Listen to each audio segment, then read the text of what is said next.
लेकिन योगी जी पूरा कैंपेन अगर हम देखें, चाहे वो राहुल गांधी भाषण दें, प्रियंका गांधी भाषण दें, खड़गे जी दें, अखिलेश यादव दें, शरद पवार दें या आम आदमी पार्टी के नेता दें, सब एक स्वर में एक ही बात कहते हैं, अगर मोदी जी तीसरी बार प्रधानमंत्री बने तो संविधान खत्म कर देंगे, आरक्षण खत्म कर देंगे, इस देश में फिर कभी चुनाव नहीं होगा। देखो, सबसे पहली बात तो यह कि अगर नहीं 4 जून को परिणाम जब आएंगे मोदी जी ही प्रधानमंत्री होंगे। 3 चरणों के चुनाव संपन्न हो चुके हैं। 3 चरणों के चुनाव संपन्न हो चुके हैं। 285 सीटों पर चुनाव संपन्न हो चुके हैं। और मुझे देश के सबसे बड़े राज्य में तो मैं प्रचार में लगाई हूं, 9 राज्यों में जाने का अवसर प्राप्त हुआ है। और सचमुच भारत की जनता कृतज्ञता ज्ञापित करना जानती है। हमारे यहां सनातन धर्म की परिभाषा ही यह कही गई है, कृते च प्रति कर्तव्यम ऐसा धर्म सनातन। हम सनातनी इसलिए हैं, हर कालखंड में रहेंगे, सम विषम परिस्थितियों में भी रहेंगे, लेकिन साथ साथ अगर किसी ने कुछ किया है तो वक्त आने पर उसको हम उसी रूप में, उसी प्रकार से सम्मानजनक ढंग से उसका जवाब भी देंगे।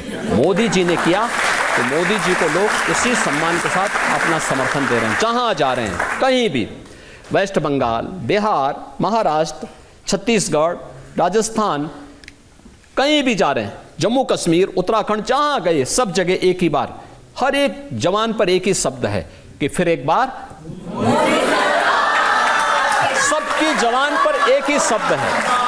ये चीजें दिखाती हैं कि वो मगर नहीं या अगर नहीं, ये उनके मुंह से ईश्वर निकाल रहा है कि मोदी जी को फिर से आ रहा है, मोदी जी फिर से आ रहे हैं, तीसरी बार भी मोदी जी को ही बनना है। और कोई संदेह नहीं कि जो अब स्वर निकल रहे हैं कि अब की बार 400 पार होना है, तो वह भी उधर हम आगे बढ़ चुके हैं। लेकिन ये सच है, तो कह रहे हैं 400 पार इसलिए कि संविधान को बदल देंगे। देखो, ये मोदी जी ने 10 वर्ष तक, मोदी जी फुल मेजॉरिटी के साथ, यानी अकेले भारतीय जनता पार्टी के पास इतना समर्थन था कि वो सरकार चला सकती थी। एनडीए को साथ में लेकर के मोदी जी ने 10 वर्ष तक सरकार चलाई है। इन 10 वर्ष में कभी संविधान के साथ कोई खिलवाड़ हुआ? मोदी जी ने जब नई संसद बनी तो बाबा साहब भीमराव अंबेडकर के द्वारा बनाई गई मूल प्रति को अपने सिर पर रख करके, किसी पवित्र धार्मिक ग्रंथ की तरह दस्तावेज को उसी प्रकार से सिर में रख करके सम्मानजनक स्थान पर देश की संसद में स्थापित कराया। पहली बार हुआ है जब भारत के कोई प्रधानमंत्री भारत के संसद की, यानी संविधान के प्रति इतना सम्मान का भाव व्यक्त कर रहे हों। दूसरा, बाबा साहब भीमराव अंबेडकर के पंच तीर्थ भी मोदी जी ने बनाए। कांग्रेस ने तो बाबा साहब भीमराव अंबेडकर को हमेशा अपमान किया, उनको चुनाव हराया था, हमेशा उनको अपमान कराया। और बाबा साहब भीमराव अंबेडकर के द्वारा बनाए गए संविधान में उनकी अनिच्छा के बावजूद धारा 370 इन्होंने जोड़ी थी। फ्रीडम टू स्पीच का पहला अमेंडमेंट कांग्रेस लेके आई थी।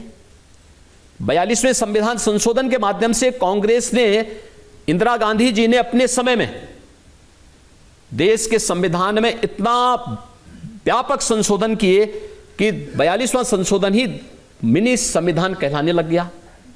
और इन लोगों ने पहले जस्टिस रंगनाथ की अध्यक्षता में कमेटी गठित की थी, जिसने इस बात की सिफारिश की थी कि ओबीसी को मिलने वाले 27% आरक्षण में से 6% आरक्षण मुस्लिम समाज को दे देना चाहिए।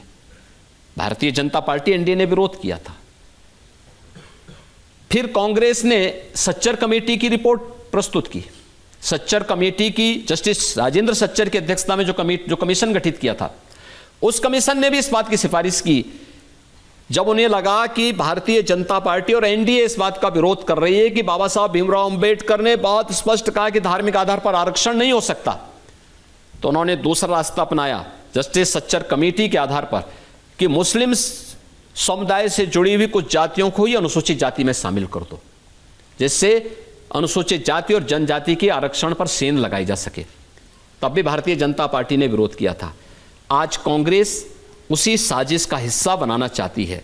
ये जातीय जनगणना, पहले जातीय जनगणना करेंगे, फिर जातियों को आपस में लड़ाएंगे, फिर आपस में लड़ा करके इनसे कहेंगे कि देखो आपस में आप लोगों में काफी मतभेद है, तब तक मुस्लिम समाज को आपके आरक्षण में से कुछ हिस्सा हम दे देते हैं।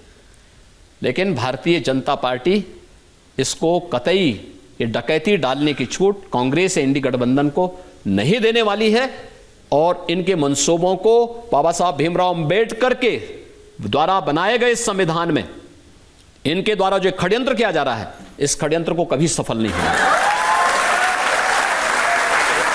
ये जनता से हम एक दो सवाल ले सकते हैं। आप पूरा देश घूम रहे हैं, इस चुनाव में आपको किसकी लहर लग रही है, किसकी हवा लग रही है? देखिए, मैंने कहा ना कि पूरे देश के अंदर एक ही आवाज है, यही आवाज है कि फिर एक बार मोदी सरकार और अब की बार 400 पार।